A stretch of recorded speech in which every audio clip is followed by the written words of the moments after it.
On April 11th, 1951, at 1 a.m. Eastern Time, President Truman announced that he had relieved General Douglas MacArthur of his command. Just one problem. General MacArthur had not yet been told of his relief. So, how did he find out? Well, I'm here today with Jim Zobel, one of the historians here at the MacArthur Memorial, and we are going to be talking about how MacArthur found out about his relief. So, Jim, why don't you get us started here?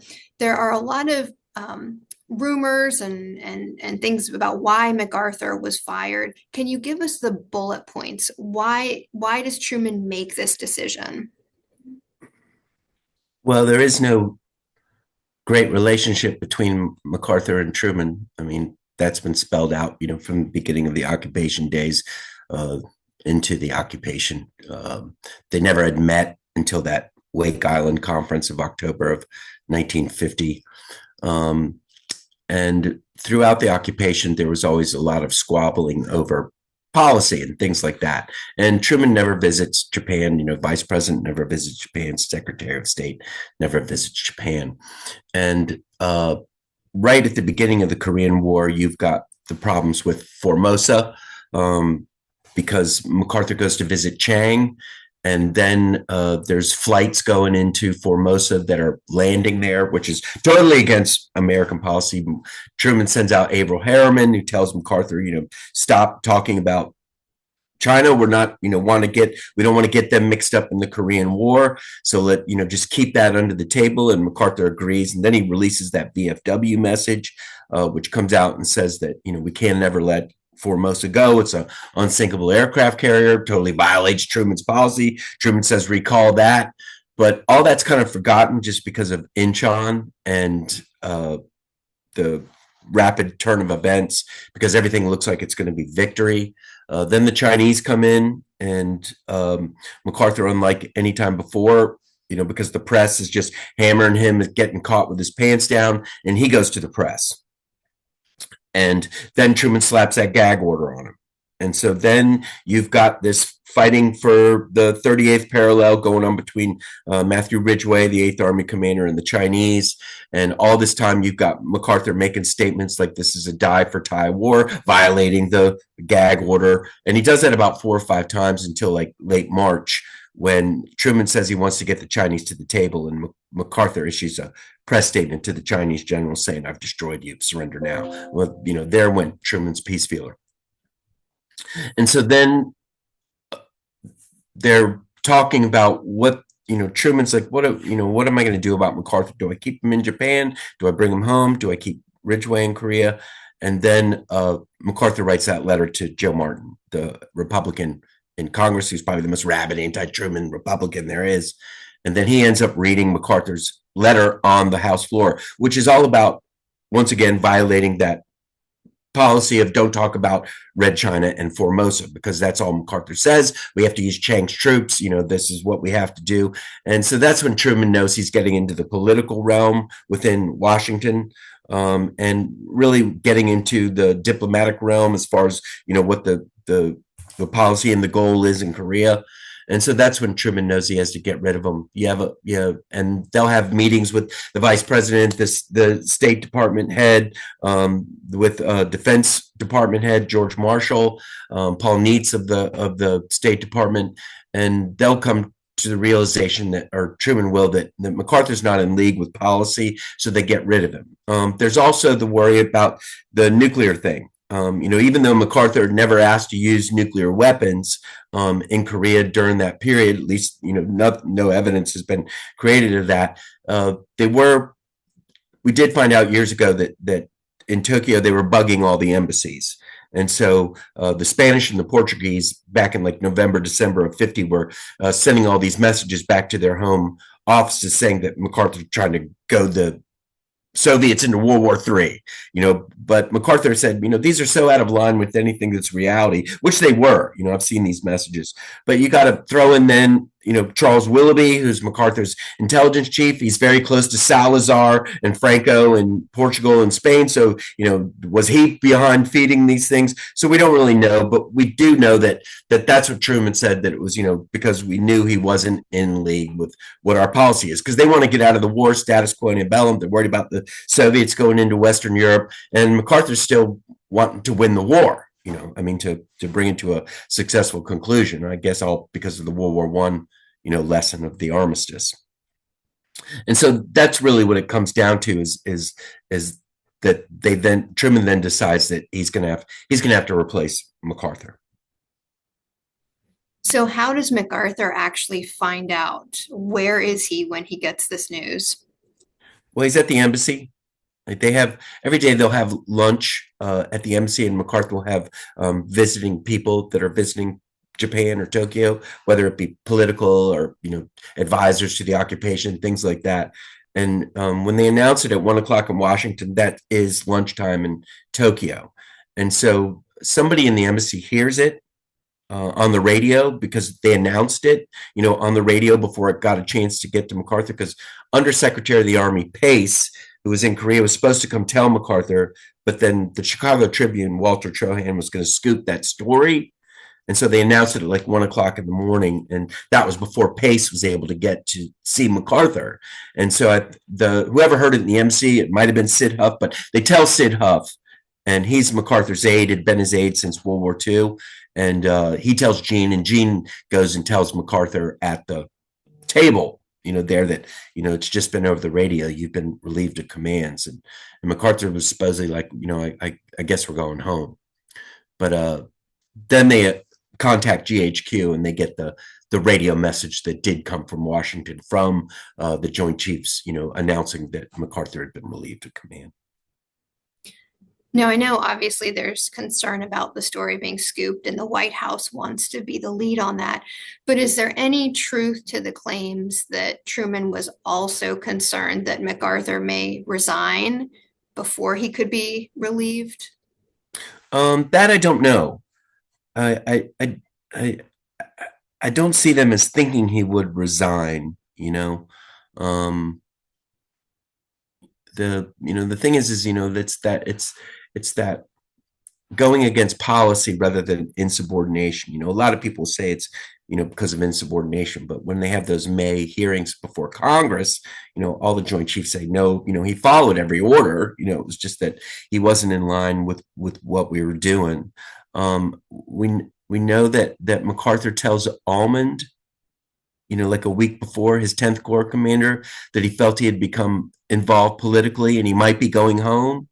So I think MacArthur knew what the import of that letter that he wrote was, especially after Martin reads it on the House floor, that, it is a big thing. And that's, that was what, April 5th. So it was about a week right before he gets fired, right around the time he tells Almond that. So, it could have been that they just, that he realized it had been read, and now he's, really in the fray with these people, He definitely knew it was coming. I think you and I both agree on that, especially after he has that conversation with Almond and said, Yeah. I'm political now. So he knew it was coming, but maybe he was thinking he might skirt that too. I think, it was just the way in which it was done that I think, really irked him, 52-year career. And I got to hear about it over the radio, that you've let me go. But, it just happened that way because of the political thing. When he meets with Ridgway, because Ridgway is going to be SCAP now, and he meets with him, and Ridgway said that he was in there, wondering if Truman was a drunk, for just making irrational decisions, because it had just come out in the press, I think not too long before that Truman threatened to beat up some reporter, that trashed his daughter's singing ability. And so I think MacArthur's just like, who's this wild man in the White House, and we know what Truman thought of MacArthur, Mr. 5-star brass hat prima donna. He said that even before World War II was over. So, they definitely didn't understand each other, didn't know each other. And then, the JCS had never had a very, um, especially after the Chinese come in, nobody in Washington has a very comfortable relationship with MacArthur after that. I mean, the people in Tokyo do, and Truman will send out that guy Frank Lowe, he wants him to assess MacArthur, and Lowe comes out there and thinks MacArthur's the greatest, but he thinks that Truman's the greatest too. He just thinks that these two people have not had a chance to get to know each other. I mean, so it's a. I think Truman had enough, and I think MacArthur had enough. MacArthur still wanted to win it. Yeah, I think so. So, what is the response to the relief around the world?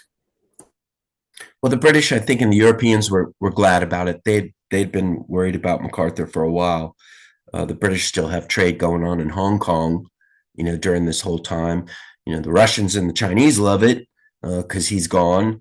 I think the people in America are kind of flabbergasted because they didn't understand there was any problems underlying everything.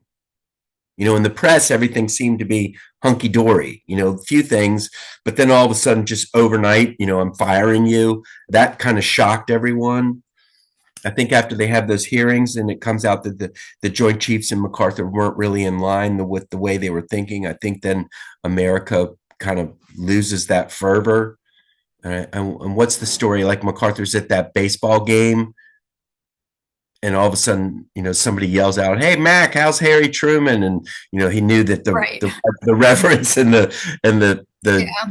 was over, and the disrespect, was by the American public, was once they start laughing at you, that's kind of it. Mhm. Yeah. Not that anybody was laughing, but just No, he probably didn't like that situation. I don't think he'd ever been exposed to ridicule No, in a right. public way Yeah. like that. Yeah. No. Yeah. Especially when, he was so convinced that he was doing right. I mean, he saw it as kicking the problem down the can. I mean, kicking the can down the road, and for future generations. And I mean, that pretty much came true. That part. I maybe you'll disagree, but I think Truman and MacArthur respect each other more years later than during the time when they were supposed to be working together. I think it definitely by the time MacArthur's, at the end of his life, I think there's that. And then I think, years after his relief, I think he thinks, wow, Truman was tougher Yeah. than I thought he was, And he says that, he says that a number of times. I think he realized he was a very shrewd, you know, Mhm. you know, Yeah. and he's a Missouri guy who's quick with the tongue, but he's very adept at understanding a lot of different things and a lot of different people. Mhm. Yeah. And what about the Japanese? What is their response to his relief? Well, it's different all the way around. It's like I told you before. I think the Miyazawa, who was the Japanese finance minister, like, it doesn't really matter. He's gone. We got somebody else coming. They're looking to the peace treaty that's coming. So I think a lot of people were knowing that it was going to end, some point. But it's, I think the big thing for the Japanese is they got to see up close the lesson, that the civilian runs the military in American democracy. And that was probably a very, very important, lesson and something that happened. I mean, they pour out, for the leaving. I mean, the streets are lined from Tokyo down to Haneda Air Base with millions of people and all the governments there at Haneda. And, we have all the different resolutions that comes from all over Japan, thanking MacArthur. So, I mean, it was a great outpouring. I think that changes after those hearings, though, because MacArthur makes that statement where he likens Germany, America, and Japan to their experience with democracy. He, assigns, like the German and the American experience with democracy, it would be like for a 45-year-old man. that would be like a 45-year-old man. Whereas the Japanese experience with democracy, that would be a 12-year-old. And so all the Japanese here, he thinks we're childlike, he thinks we're children here, that we don't have the ability. And so like basically it was like, any respect or admiration like was right out the window, because of that statement. So I mean, it changed rather rapidly. It's always so complicated, isn't it? Yes, it is. So, any final thoughts on MacArthur and how he finds out that he's been fired? Well, the one thing that I don't think a lot of people know is that after he gets fired, Bonner Fellers, who had worked with MacArthur in World War II, and he had been a big part of the early part of the occupation. He's real close with Herbert Hoover, who's like one of the only people that MacArthur really respects. And Fellers gets Hoover on the phone with MacArthur before he comes back. And Hoover lays out what he needs to do, how he needs to talk to the American people. There needs to be this moral resurgence within America. They're falling out of line, and these are the things you need to say. And he pretty much outlines what MacArthur says in the address to Congress. The old soldiers never die speech. He's like, you talk about this, you talk about this, you talk about this. And so it's very, very much MacArthur's like, I'm not going to talk to anyone. But when Fellers is like, Hoover wants to talk to you, MacArthur's like, okay, and he listens. Yeah. All right. Well, thank you, Jim. That was very interesting as always. I appreciate your time.